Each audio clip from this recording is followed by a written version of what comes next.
Hello దోస్తులు ఎట్లున్నారు welcome to ఫాడిటి పొరగింటి పుల్లకూర నేను మీ సంగీత ఈ రోజు మన పొరగింటి పుల్లకూరలో నేను మీకోసం తీసుకొచ్చిన రెసిపీ ఏంటో తెలుసా బీరకాయ శనగపప్పు కూర మీకు రెసిపీ అయితే ఆల్రెడీ వినిదిలానే ఉంది కానీ ప్రాసెస్ అయితే నా స్టైల్లో డిఫరెంట్ గా చేస్తాను మరి ఇంగ్రీడియెంట్స్ ఏంటో చూసేద్దామా వచ్చేయండి బీరకాయ పచ్చెనగపప్పు కూరకి కావాల్సిన పదార్థాలు పచ్చెనగపప్పు నేను ఒక చిన్న ఈ కప్తో ఒక కప్ తీసుకొని నానబెట్టేసుకొని ఉంచుకున్నాను అండ్ బీరకాయలు ఒక హాఫ్ కేజీ పచ్చిమిర్చి 2 సన్నగా తరిగిన ఆనియన్ 1 కొంచెం కొత్తిమీర అల్లం వెల్లుల్లి పేస్ట్ పసుపు కారం ఉప్పు మరి ప్రాసెస్ అయితే స్టార్ట్ చేసుకుందామా స్టవ్ ఆన్ చేసేసుకొని కడాయి పెట్టేసుకొని ఇందులోకి ఆయిల్ పోసేసుకుందాం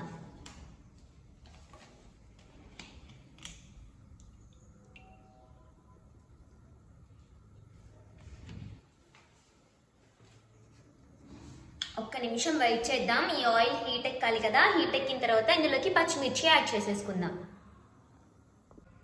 ఆయిల్ అయితే హీట్ ఎక్కింది ఇందులోకి మనం కట్ చేసి పెట్టుకున్న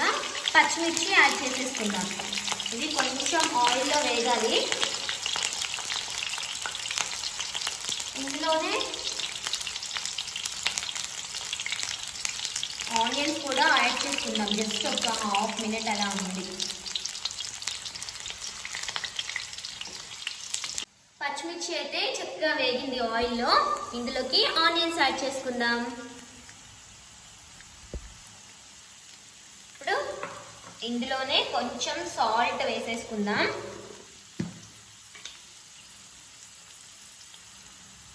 ఒక స్పూన్ సాల్ట్ కొంచెం పడుతుంది కర్రీ అయితే ఎక్కువ ఉంది కాబట్టి 1.5 స్పూన్ అయితే సాల్ట్ వేసేసుకున్నాను అండ్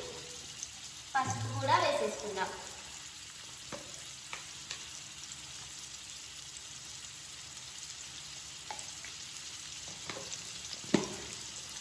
ఈ ఆనియన్స్ కూడా ఒక్క 1 మినిట్ నూనెలో మగ్గాలి సో ఒక్క 1 మినిట్ టైం పడుతుంది అనమాట ఆయిల్ మన ఆనియన్స్ కూడా మంచిగా మగ్గాయి ఇందులోకి అల్లం వెల్లుల్లి పేస్ట్ యాడ్ చేస్తున్నాను జస్ట్ ఒక స్పూన్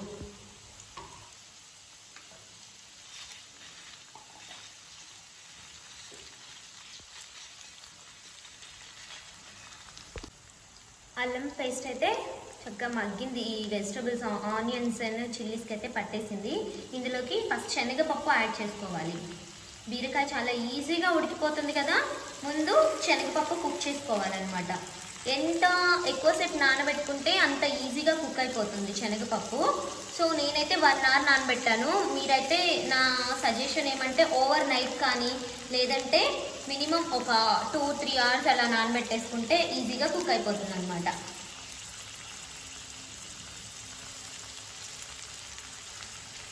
ఒకసారి ఇది కలిపేసుకొని మూత పెట్టేసుకుందాం శనగపప్పు అయితే మగ్గిపోయిందండి సో ఇప్పుడు ఇందులోకి ఫస్ట్ కట్ చేసి పెట్టుకున్న బీరకాయ ముక్కలు యాడ్ చేసేసుకుందాం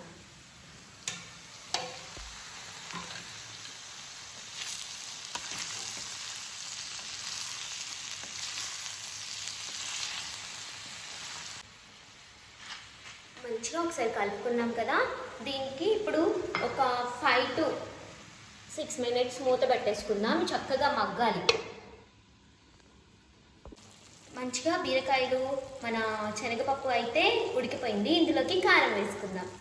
ఇది వచ్చేసి నేను ఎల్లిపాయ కారం వేస్తున్నాను ఒక 2 స్పూన్స్ ఒకసారి కలిపేసుకొని ఒక్క 2 మినిట్స్ అలా వదిలేస్తే మన కూర సెట్ అయిపోతుంది అనమాట అంటే లైక్ ఇది ఇప్పుడే కారం వేసాం కదా అది పచ్చివాసన పోయేంత వరకు ఉంచుకుంటే సరిపోతుంది ఇంకొంచెం కారం స్పైసీగా తినేవాళ్ళు ఇంకొంచెం యాడ్ చేసుకోవచ్చు మనం ఆల్రెడీ పచ్చిమిర్చి యాడ్ చేసాం కాబట్టి నేను కారం 2 స్పూన్సే వేసాను కర్రీ క్వాంటిటీ అయితే ఎక్కువగానే ఉంది సో నాకైతే ఈ స్పైసీనెస్ సరిపోతుంది సో మీరు ఇంకా యాడ్ చేసుకోవాలి కొంచెం స్పైసీగా తింటాం అనుకున్న వాళ్ళు కారం కూడా యాడ్ చేసేసుకోవచ్చు కారం అయితే వేసి ఒక 2 మినిట్స్ అయితే ఉంచుకున్నాం కదా ఇప్పుడు ఫస్ట్ కడిగి పెట్టుకున్న కొత్తిమీర యాడ్ చేస్తున్నాను ఒకసారి కలిపేసుకొని స్టవ్ ఆఫ్ చేసేసుకుందాం సో ఇదండి మన టేస్టీ బీరకాయ శనగపప్పు కర్రీ మీరు ఇంట్లో ట్రై చేయండి ఎలా ఉందో రిజల్ట్స్ నాకు కామెంట్ సెక్షన్ లో మర్చిపోవద్దు. సీరియస్ గా నాన్ వెజ్ కర్రీస్ కి మాత్రం ధీటుగా ఉంటుంది. సో ఇలాంటి మరిన్ని మంచి మంచి వీడియోస్ తో నేను ముందుకు వస్తూనే ఉంటాను. అంతవరకు చూస్తూనే ఉండండి వైడి టీవీ. నేను మీ సంగీత. అండ్ అవునండో మీరు వెళ్తూ నాకు ఒక చిన్న హెల్ప్ చేయాలి. ఏంటో తెలుసా? నా వీడియోకి లైక్ చేసి షేర్ చేసి ఇప్పటి వరకు మన ఛానల్ ఎవరైనా సబ్స్క్రైబ్ చేసుకుని వాళ్ళు ఉంటే సబ్స్క్రైబ్ చేసేసుకోండి. బెల్ ఐకాన్ మీద ట్యాప్ చేయండి. మీరు అలాగే ఇంట్రెస్టెడ్ ఉంటే కింద మన డిస్క్రిప్షన్ లో ఉన్న నంబర్ కి అయితే కాంటాక్ట్ అయిపోండి. మరి మరొక రెసిపీతో మళ్ళీ కలుద్దాం. బాయ్.